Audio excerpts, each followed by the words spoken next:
The previous video was a preamble to this one, so if you haven't listened to it, it might be worth doing so. It helps put these verses into context, and that context is quite easy to miss when you read these verses individually. Verse 338 was about the monk who goes begging for food, and how the monk must guard his senses, keep his gaze focused on the ground, a yoke's length in front of him. This thing about food represents certain areas where we cannot cut ourselves off from the world. We are dependent on it. We have to enter into it. We have to enter into it. Enlightenment practice is about withdrawing from the world, or at least withdrawing from all our investments in it, our emotional investments in it. But there are times we have to enter into it, we have to engage with it. And there are some very deep feelings within us which want to indulge. They want to indulge themselves. They're like emotional supports.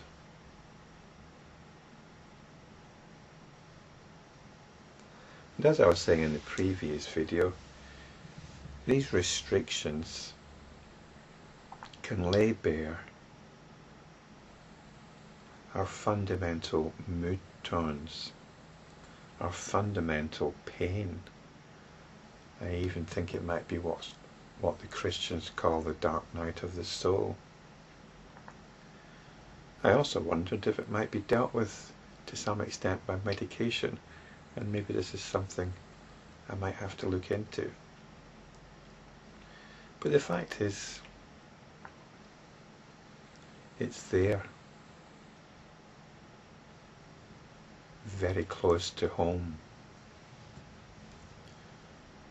and you have to get beyond it somehow. You have to get beyond it, not to a better mood, but to awareness.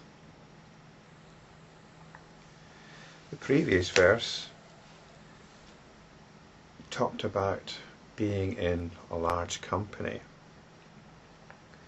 in the confusion of a company, or with even other yogis, other monks, other spiritual practitioners. We have to be careful with this, especially if there might be some element of physical attraction. It's not just about sex, it's about the longing for comfort, for solace. We want to resolve some deep longings within ourselves. It's possibly a matter of basic biology.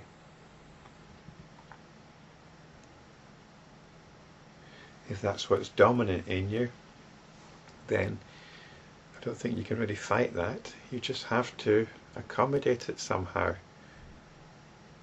But if this is your situation and these teachings aren't really addressed to you, as I said in the previous video, they are actually quite advanced. These teachings come at an advanced part of spiritual practice. It is about dealing with fundamental moods, fundamental longings, but not in their own terms.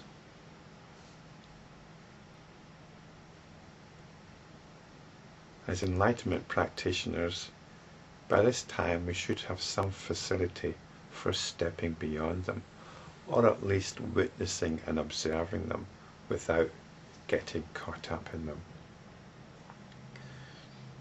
So that's what these verses are about. The next few are about food. Verse 340 says, the yogin whose aim is to discipline himself in the exercise, and this is the exercise of awareness, is not to approach for his food kings, princes, ministers of state, or persons of rank. In other words, we're not looking for a sponsor. We're not looking for security, because that's what this would give us. If there was some person of status who liked what we were doing and gave us support, well then we'd have security, wouldn't we? We could take comfort from that.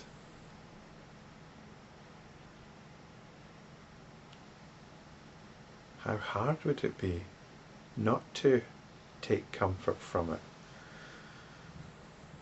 I've actually got a little donate button on my website, a PayPal donate button. Yeah, I have to plead guilty to this. I'm looking for security, financial security. Although I do have it, I have a job. Although that's a little bit precarious. I'd quite like not to have a job. So anyway, if money comes my way, I'll be happy with it. But if not, then this is the ongoing situation which I have to deal with. But I certainly have not approached any individuals. Although I did approach one academic body about the possibility of getting a grant. But I didn't pursue that. So there's quite a lot to look at here, isn't there? There's also a possibility for the ego to get hold. You know, I'm being sponsored by so-and-so or so-and-so. That means that I must be a person of status. I'm a monk, a yogi of worth. So it's not just simply about getting food. Food by itself, as I think any psychologist will tell you, has huge psychological ramifications. And as enlightenment practitioners, we need to be very honest about what's going on here. Verse 341. In houses where a death or a birth has taken place, or in the houses of friends and relatives, or where Bhikshus and Bhikshunis are mixed together, it is not proper for the Yogins to take their food.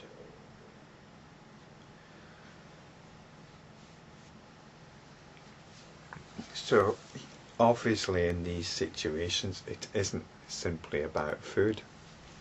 In a house where a birth or a death has taken place,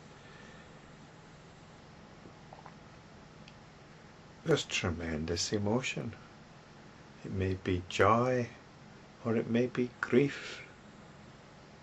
And perhaps the yogin, who from a conventional understanding would be regarded as a holy person, has a definite purpose to fulfill. The point about all these situations in this verse actually is they've all got a particular tone. Any gathering has a tone, a group tone. And I think some people are drawn to groups because the group tone allows them to forget their own tone. And it's this tone, our own tone, which at this stage in our practice we need to be fully aware of how it's operating, so that we can step behind it. So we'd get very strong tone in the houses of friends and relatives. Friends. We can forget ourselves with our friends. Enjoy the camaraderie. Enjoy the group tone, which may be positive or it may be negative. And relatives. There's definitely a tone there. There's the history of our family, of being with our family and the relationships and psychodynamics which that entails. Or where Bhikshus and Bhikshunis are mixed together. It's not proper.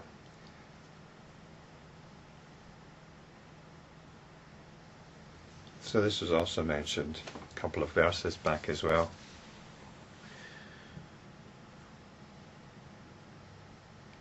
We must be wary of the dynamics of flirtations. It's usually stressed from a heterosexual point of view, but I think we must also stress it from a homosexual point of view. So if you're a homosexual, I think you have to be especially vigilant if you find yourself in these single-sex situations. So this was ostensibly about food, but it's really about our interaction with others and the tone of any particular group or setting that we find ourselves in. So verse 342 gives a solution. In the monasteries, food is always regularly cooked. When it is purposely prepared somewhere else, it is not proper for the yogins to take their food. So this is an ideal situation, isn't it? If you've got access to food that is regularly prepared in a monastic setting, and usually the food is taken in silence as well, which is important. If it's purposely prepared for you by somebody else because they want to invite you or support you in some way, well, you have to be careful with that, because again, you're going to be getting caught up in a particular dynamic, a particular social tone.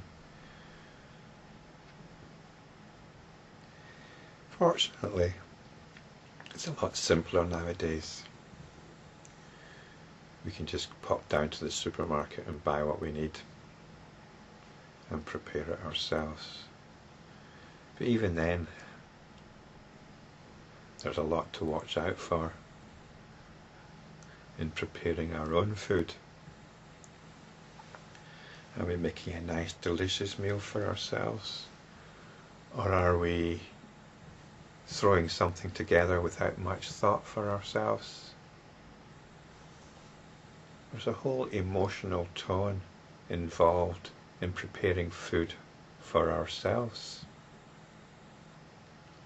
And I suspect this is the one that many of you who might be watching this video will have to address. Preparing food for yourself, and look at the tone with which it's done.